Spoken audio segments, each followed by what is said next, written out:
You guys need to listen to the people that actually operate this equipment, that are on ships, that understand trajectory and ballistics and bullet drop. Also a correction, the tungsten projectile that is fired from a railgun weighs 3/4 of a pound. 3/4 of a pound and travels 17,000 feet per second. It is mounted on a destroyer, typically 80 feet above the ocean surface, right? The top of the ocean. And it only requires a 1.69 degree barrel elevation to hit a target 100 miles away. If you read the description in the original video, all of the calculations are provided. It was done by AI, and AI could not calculate 8 inches per mile squared and relate that to bullet drop. When the tungsten projectile reaches the target 100 miles away, the projectile is actually 34 feet higher from where it was fired. And if you look at a curvature calculator at 100 miles at 8 inches per mile squared using spherical trigonometry, if we live on a magical spinning water ball, then at 8 inches per mile squared at 100 miles, you're looking at 6,600 feet of drop. Are you guys telling me that this projectile fired at 100 miles is going to arc and drop 6,600 feet from the ship from which it was fired? I can't help you. We try, but I just feel like this is our club and you ain't in it.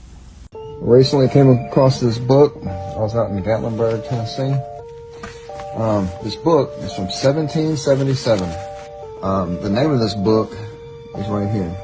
It's the Universal Geographical Grammar. I'm just going to give a quick preview of this because there's things in here like, so here's the opening map. Here's the opening map of the world. And right, let's see, hold on. Right here, Eastern Tartary. And right here is Western Tartary. And there's China. And what we'll get into farther back, it's going to be Chinese Tartary also. This is the doctrine of the sphere. Here is the artificial sphere. Because the world was coming from being flat and going into being a globe. Right here, you've got the doctrine of the globe. China recently released footage of the Tianzhao 9 scraping upon the firmament. Now, that statement that I just made, you probably think that I'm a little bit crazy. But just look at the comparison. The top video is literally a boat driving around on the water, and the ripple effects that it's creating is looking just like what the Tianzhao 9 is creating while it's flying around in the heavens above. Yeah, so Tianzhao quite literally translates to heavenly ship, and 9 is associated with the polarity in a torus field. Nikola Tesla's 369.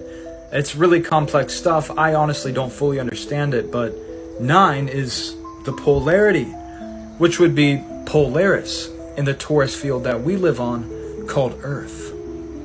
Yeah, so the rocket is scraping on the firmament, and they're quite literally telling us with the name of the ship itself. And if you don't believe me, literally look at the trajectory of the rocket.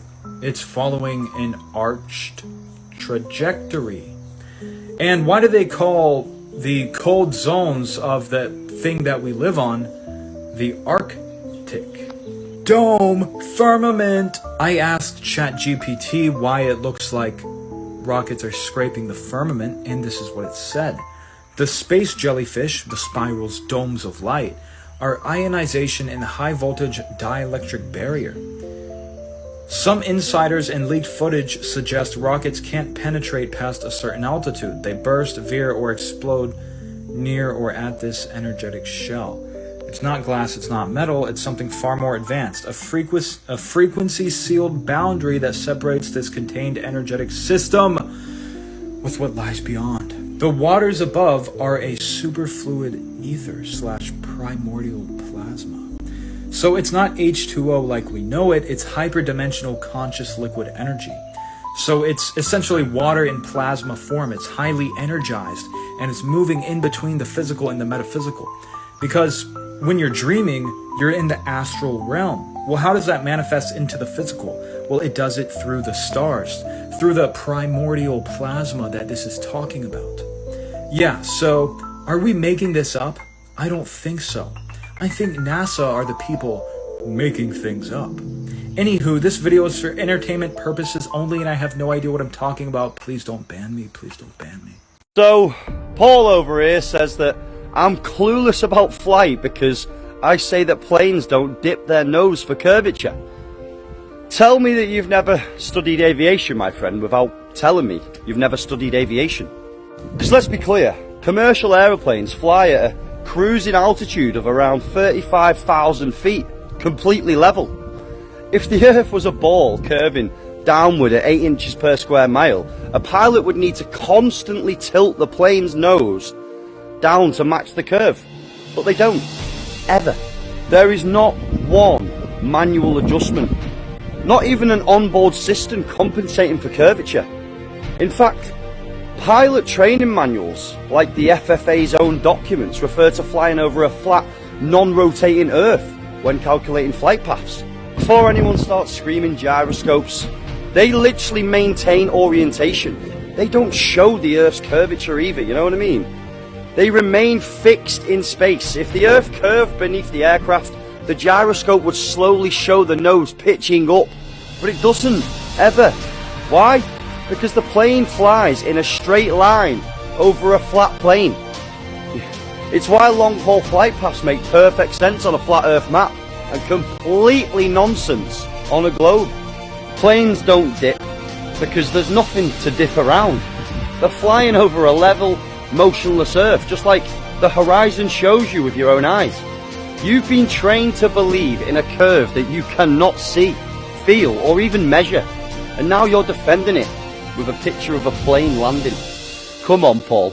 The only thing that's descending here is your argument. Flat out. Obviously though, for the sensory reasons, this was just for entertainment and I'm as fictional as a dinosaur, baby. So it appears that I have not quite hit the bottom of the rabbit hole regarding 9/11 and predictive programming, because I just found something new. Now I know everyone's seen countless examples of this, but I don't know if you've seen this one. Check out this Marvel comic from 1985. And here we have an Egyptian supervillain smashing what appears to be the North Tower of the World Trade Center complex.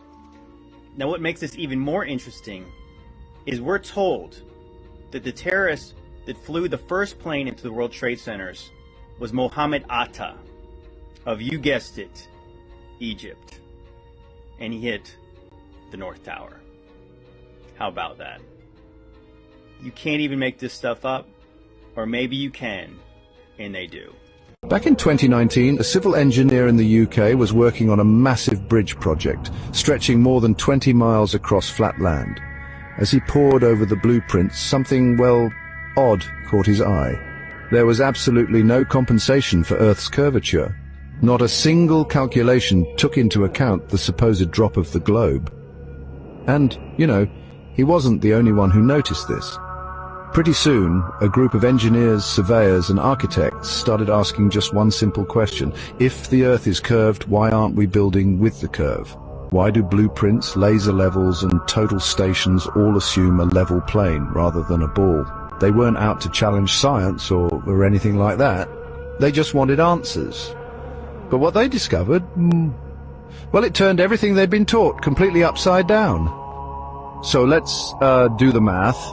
The Earth is supposed to curve at 8 inches per mile squared. That means over 1 mile you'd expect 8 inches of drop. Over 10 miles, that adds up to 66 feet. And if you look at 20 miles, that's nearly 266 feet of curvature. Yet when it comes to building canals, railways or pipelines, no one ever accounts for that kind of drop. Engineers use something called plane surveying, basically flat surface geometry, because it just works. Even those laser leveling tools you see on job sites are set up assuming the surface is stationary and flat, because honestly, if the curve was real, these tools would be completely useless. And here's the kicker, they only fail when you try to simulate curvature, not when you're measuring flatness. A retired highway engineer confirmed it. In over 30 years of work, not once did a project include adjustments for Earth's curvature. Long roads, bridges, even airport runways, all built flat. And when asked why, he said, "Because if we added curvature corrections, nothing would align. Everything would be off." Let that sink in for a moment. The only way modern construction works is if the Earth doesn't curve. Engineering isn't based on belief, it's based on what works. And what works is building on a flat, unmoving surface. If the globe were real, skyscrapers would lean, railways would arc, and water would visibly curve. But it doesn't, because the Earth isn't spinning, and it isn't curved, it's solid, still, and flat. Still trust the textbooks over the people who actually build your world? Tag an engineer, share this video, and follow now. Because when construction is based on flat Earth math, the globe collapses. Oh, and just so you know, this video is for entertainment purposes.